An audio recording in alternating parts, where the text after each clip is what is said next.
je vous souhaite encore la bienvenue et j'aimerais aujourd'hui parler de faire des sacrifices n'est pas toujours bon pour le couple. Les gens m'ont dit, ah, Marie-Esther, est-ce que c'est vrai? Oui. Aujourd'hui, nous allons en parler. Et puis, je vais donner juste quelques conseils, ok. Juste quelques conseils après ça, aux femmes, ok. Et nous allons démarrer maintenant. Donc, beaucoup de personnes savent, mais se disent, pensent qu'en faisant beaucoup de sacrifices, ok, elles vont réussir ou bien arriver à grand chose dans leur couple. Mais je vais prendre le temps de pouvoir nous parler aujourd'hui afin que nous puissions faire la part des choses. Ok. Il est important de savoir que le plus tu fais de sacrifices continus dans ton couple, ça ne va pas emmener ton couple à pouvoir grandir en amour et puis en romance. Ok, le plus tu fais des sacrifices, ça n'emmène pas ton amour à grandir pour la personne, mais son amour à grandir pour toi. Et puis ça n'emmène pas également le couple à être davantage romantique. Est-ce que nous sommes là? Donc, tous autant que nous sommes, il faut qu'on puisse ouvrir les yeux. Il y a beaucoup de personnes aujourd'hui qui sont en train de déprimer. Pourquoi? Parce qu'elles ont donné tout ce qu'elles ont à leur conjoint, à leur bien-aimé. Et puis aujourd'hui, elles se retrouvent sans rien. Ça, nous allons en parler. Est-ce que vous êtes là? Donc, j'ai pas envie de traîner aujourd'hui. Ce direct là est très court. Nous allons avancer. Faire des sacrifices constants t'abîme. Est-ce que tu le savais? Mais c'est que tu sais pas. Faire des sacrifices constants, hein. Si tu t'assois et que tu réalises un peu, tu essaies d'analyser un peu les choses, tu vois que ça t'abîme. Et ça t'éloigne de toi-même. Toi-même, tu es éloigné complètement de toi-même jusqu'à ce que tu sois transformé en une autre personne. C'est bon de faire des sacrifices. Parce que les sacrifices emmènent de l'avant. Mais je parle de sacrifices constants et continuels. Où tu ne réfléchis pas. La moindre des choses, c'est toi qui te lèves et puis tu fais. C'est toi qui te lèves et puis tu fais. Ça finit par te détruire toi-même. Vous savez, quand vous êtes dans une relation, hein, vous deux, vous devez apprécier la relation. Ce qui est plus important dans le couple, ce qui fait avancer le couple, c'est les engagements. Ce ne sont pas forcément les sacrifices. C'est les engagements. C'est l'une des raisons pour laquelle il est important de pouvoir partager les tâches quand vous êtes ensemble. Ne vous mariez pas, ok, n'allez pas vous marier. Ne vivez pas dans votre couple sans toutefois chercher à se partager les tâches. C'est important. Parce que quand les tâches sont partagées, ça permet à chacun de pouvoir souffler, plus ou moins. Mais quand dans le couple, c'est une personne qui fait des sacrifices, encore et encore, vous voyez, la balance, ça va finir par descendre. C'est une personne qui se sacrifie, c'est une personne qui se sacrifie. Regardez un peu, quand vous mettez, comment on appelle ça, le poids dans une balance, ok, et qu'un pèse plus lourd que l'autre, ça finit par descendre comme ça. C'est la même chose en amour. C'est la même chose. Quand un porte plus de poids, ça finit par détruire l'autre. Ça finit par faire mourir l'autre dans un sens. Ton estime de soi est touchée. Toujours c'est toi qui fais des sacrifices.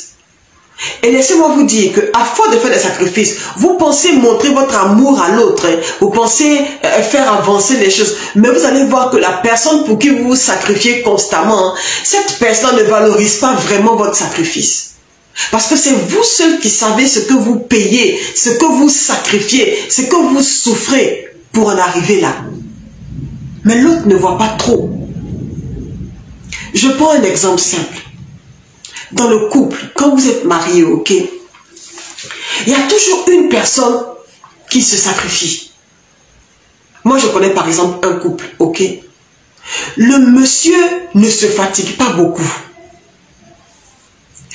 Tout ce qui se passe à la maison, leur foyer tient à cause de ce que la femme se sacrifie. Le monsieur oublie, dans l'exemple de la femme n'oublie pas pour son mari.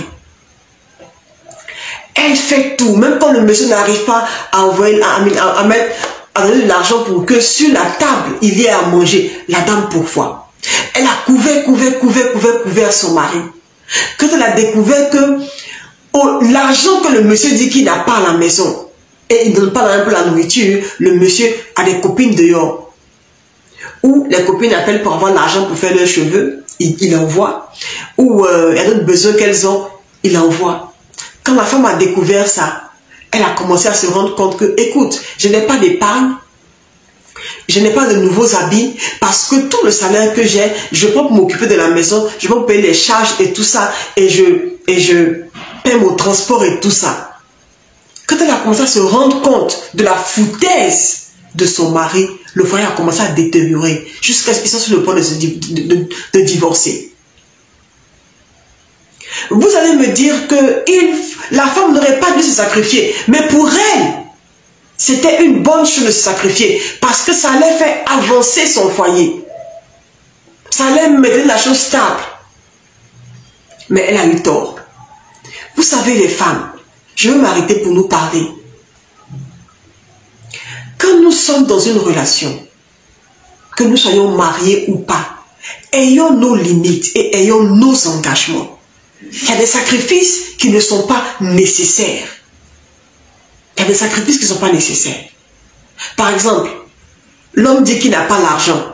Et tous les jours, c'est lui qui vient avec la même chanson. Mon argent n'est pas beaucoup, je n'ai pas assez d'argent. Et toi aussi, parce que tu as un salaire stable, tu prends, tu payes les couches de bébé, tu payes la nourriture, tu payes la maison, tu payes le courant, tu payes tout. Et puis, même son crédit pour unité, le téléphone, c'est toi qui payes. Ce n'est pas tous les hommes qui sont reconnaissants. Ce n'est pas tous les hommes qui sont reconnaissants. D'autres, quand ils commencent à avoir l'argent, ils prennent quelqu'un qui est à leur ressemblance.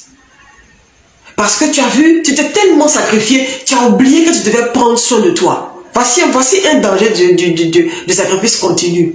Tu ne prends plus soin de toi. L'argent que tu veux pour aller faire tes ongles, tu ne le fais plus. L'argent que tu as utilisé pour t'acheter une nouvelle perruque, même pour aller te faire masser, pour te relaxer. L'argent a été utilisé pour autre chose. Et tu finis par avoir une apparence négligée. Et c'est la même personne qui va te dire, mais regarde toi-même, regarde à quoi tu ressembles. Tu ressembles à une vieille personne, change un peu tes habits, mais il oublie que quand il n'a rien, c'est ton argent qui fait tout. Aie des limites. Qu'est-ce que j'ai dit? Aie des limites. Si ne pas payer la maison, il y a des fois où il faut le laisser. Même si tu peux payer la maison, fais comme si tu ne sais pas. Laisse-le. Quand on va vous chercher de la maison, il va encore trouver la solution pour vous. Il y a des choses, il faut laisser l'homme faire. Vous savez pourquoi il ne faut pas faire des sacrifices continus? Parce que ça empêche l'autre de pouvoir être responsable de ses actes. Ça empêche l'autre d'être responsable de ses actes. Si c'est lui qui est en charge de pouvoir payer l'électricité dans la maison et que tu vois qu'on est venu couper votre courant, laisse-le. Laisse le courant être coupé. Il va se battre jusqu'à ce qu'il va trouver l'argent pour faire ce qui est juste. Bien aimé, on doit encourager nos conjoints à faire ce qui est juste. On ne doit pas les couvrir jusqu'à un certain niveau. Quand tu couvres l'autre jusqu'à un certain niveau, est-ce que vous voyez un peu les enfants que les parents couvrent? Ils finissent par être quoi? Des enfants gâtés. C'est la même chose dans le couple. Si ta femme ne veut rien faire de ses 10 doigts et que c'est toi qui fais tout à la maison, elle ne contribue en rien, à moins que ce soit un consensus mutuel, que non, ma femme tu ne travailleras pas, ou bien parce que tu as eu des enfants, tu es à la maison, ok d'accord, j'assure tout. Là c'est différent. Là c'est complètement différent. Mais quand c'est pas qu'il y a un nouveau-né, elle peut sortir pour aller chercher du travail. Et elle est assise à la maison, en train de faire les ongles, en train d'envoyer la servante, en train de tourner les chaînes qu'on appelle de télévision. Et en plus, elle demande l'argent pour tout et pour tout. Et elle ose te dire que c'est toi qui es l'homme. Un matin, tu vas finir par sombrer. Il faut la laisser dans ses besoins. Il faut la laisser avec certaines choses que elle saura que si je me lève acheter du travail là, ce sera compliqué. Il faut que je commence à vendre des oranges. Il faut que je commence à faire un petit commerce pour s'occuper de moi, pour que je puisse m'occuper de moi. Est-ce que tu comprends? Si tu continues à gâter ta femme, elle va devenir un poison pour toi. Il faut la laisser à un certain niveau prendre soin d'elle-même. Prendre soin d'elle-même. Parce que quand on est marié, on ne devient pas forcément le père de l'autre. On se complète. C'est nous deux qui nous complétons. C'est pas qu'elle ne veut pas de l'autre. Non. Il faudrait qu'on arrive à faire la part des choses, bien aimées. Est-ce que je me fais comprendre? Il faudrait qu'on arrive à faire la part des choses. Ne couvre pas ton mari à l'excès. Ne couvre pas ton mari à l'excès. Il y a certaines situations, il faut le laisser affronter. Ça va le responsabiliser. Ça va ouvrir ses yeux. Et ça va le rendre plus mature. Il y a des hommes qui sont mariés, mais ce sont des enfants. Ce sont des enfants. Ils quittent le sein maternel et ils vont se cacher sous les ailes de leur femme. Et c'est leur femme qui fait tout. Non seulement tu vas finir par avoir une femme amère, mais tu vas finir également par avoir une femme frustrée. Et votre foyer ne va pas avancer comme vous le pensez. Est-ce que vous comprenez? C'est les engagements qui font avancer le foyer, pas forcément les sacrifices. Est-ce que je parle à d'autres personnes? Si vous êtes là que vous m'écoutez, je vous encourage tout simplement à pouvoir partager et puis laisser un commentaire. Nous allons être bénis de pouvoir les lire ensemble. Regardez un peu à votre vie et ayez des principes. Ayez des principes. Qu'est-ce qui fait que tu es dans la relation? Qu'est-ce qui fait que ta relation marche? Et si tu mets les barrières et que tu te sacrifies moins, est-ce que les choses vont aller? Tu sais, quand tu seras en train de faire ton bilan de fin d'année, ok, tu dois déjà commencer à le faire. Assieds-toi et puis réfléchis. Entre mon époux et moi, qui se sacrifie le plus? Qu'est-ce qu'on peut faire?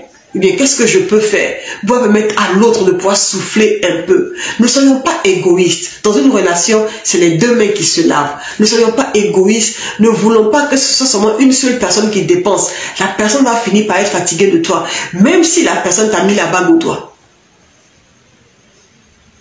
Je sais, tu n'y as pas pensé, mais je te dis. Tu sais, quand on vit à deux, hein, c'est pour se faire plaisir l'un à l'autre. C'est pas pour profiter de l'autre. Le mot profiter ne doit même pas faire partie de notre vocabulaire. Tu es là pour moi, je suis là pour toi. Tu payes les factures, est-ce que je peux t'aider à payer les factures? Partager les factures. Moi, ça m'est arrivé. Dans mon foyer, il arrivait un moment où mon mari faisait tout, il voulait tout faire, il voulait tout faire. Mais attends, arrivé un moment, il ne tenait plus. C'est moi qui lui ai dit, on partage, on partage. Prends ce que tu peux prendre et donne-moi le reste. Et quand on a commencé à partager les tâches de la maison, tout le monde était libéré. On sait quand la poubelle arrive, on sait qui paye pour la poubelle. Quand le courant vient, on sait qui paye pour le courant. Quand l'eau vient, on sait qui paye pour l'eau. Quand il y a, comment on appelle ça, la nourriture, on sait qui paye pour la nourriture et les tâches ont été vraiment partagées. Et chacun a pu s'en sortir. Ne cherche pas à profiter de l'autre. Ce n'est pas une attitude de quelqu'un qui est mature. L'amour donne. Mais donne avec sagesse. Ok? Donne avec sagesse. Je ne sais pas ce par quoi tu passes. Mais je veux que tu puisses apprendre soin de toi dans ta relation. Parce que beaucoup, on pense qu'on est marié, c'est fini, on prend plus soin de nous. Prends soin de toi. L'argent que tu te bats, tu travailles pour avoir, utilise ça aussi pour prendre soin de toi. Si tu as envie de manger, sors, mange. Parce que la vérité, c'est que c'est toi qui travailles. Et c'est toi qui sais ce que tu subis pour avoir le salaire que tu as. Est-ce qu'on comprend? Moi, c'est ce que je me fais. Je me suis dit, quel que soit ce que je dois faire à la maison, moi d'abord. Moi d'abord. Si je veux, quand je regarde autour de moi, si je veux m'offrir quelque chose, à la fin du mois, je m'offre cette chose-là. Pourquoi? Parce que ça m'aide à être en bonne santé mentale. Si tu n'es pas à l'aise mentalement, ton être entier va être affecté. Si je veux m'offrir quelque chose, j'attends. Je m'offre cette chose-là. Je ne laisse pas une seule chose qui doit être faite dans la maison me ternir. Je fais ce que je dois faire. Moi d'abord. Il est temps qu'on apprenne à dire moi d'abord. Tu t'es occupé de tout dans la maison, sauf toi. Et maintenant tu ressembles à la servante de la maison. Et tellement maintenant tu es découragé. Quand tu fais tes coiffures là, on dirait quelqu'un qui s'en va au marché. Et pourtant tu penses que tu es arrivé quelque part. Tu ne te fais plus chic. Tu ne t'habilles plus. Tu ne changes pas de vêtements. Tu ne prends pas soin de toi. Parce que pour toi, je suis marié. Pour toi, je suis marié. Il faut. Non, le mariage n'est pas une souffrance. Le mariage n'est pas du tout une souffrance. Prends soin de toi, ma soeur. Mon frère, prends soin de toi. Offre-toi une nouvelle chemise. Offre-toi une chaussure. Change un peu tes dessous. Achète-toi de nouveaux parfums. Ne laisse pas les charges de la maison t'éteindre. Il y a des petites choses que nous faisons qui nous aident à être en bonne santé mentale. Et je viens finir en disant que ne te tue pas. Être dans une relation, ça ne veut pas dire qu'il faut se tuer pour l'autre. Non. Il faut être engagé, mais il faut avoir ses limites.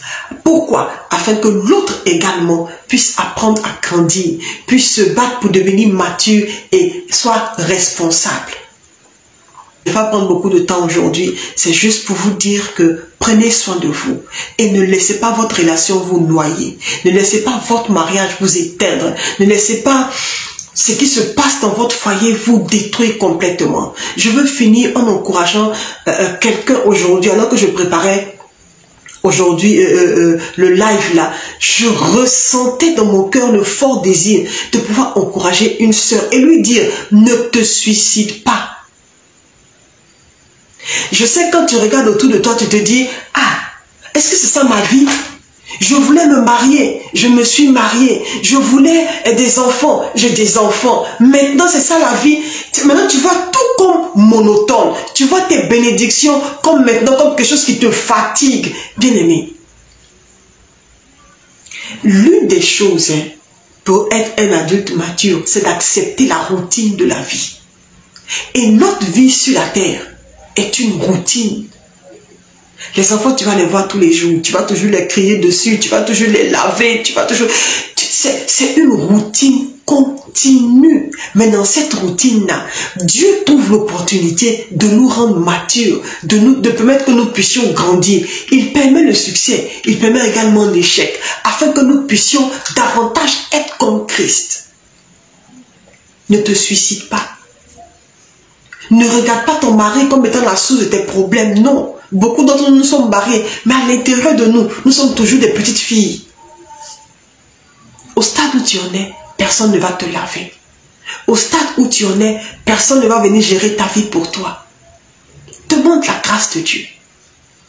Demande la force de Dieu. C'est possible. Ne te suicide pas. Ce ne sont pas des pensées qui viennent du Saint-Esprit. Il faut laisser la main de Dieu te conduire et t'ouvrir les yeux afin que tu puisses apprécier la maman que tu es, le papa que tu es. Au nom de Jésus, ne te suicide pas. Ce n'est pas ton partage. Que la grâce de Dieu demeure ta portion.